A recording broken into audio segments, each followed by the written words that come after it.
Actually একটা patient কবিতা দেববর্মা বেলবাড়ি রাধাপুর থেকে এখানে রেফার হয়ে এসেছিল আজকে বিকাল প্রায় 5:05 তো আসার পরে এখানে ডাক্তার এটাকে ব্রড ডেথ ডিক্লেয়ার করে এবং ব্রড ডেথ ডিক্লেয়ার করার পর আমাদের মহিলা থানাতে একটা কমপ্লেন ফাইল করে ডক্টর এখান থেকে।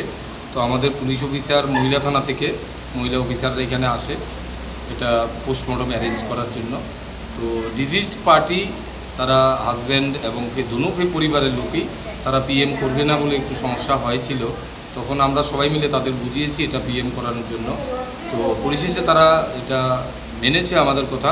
আজকে আমরা এখন ডেড বডি শিফট করব জিবি হসপিটালে পিএমের জন্য। কালকে পিএম হবে in presence of executive magistrate, তারপরে আমরা বডি হ্যান্ড ওভার করব।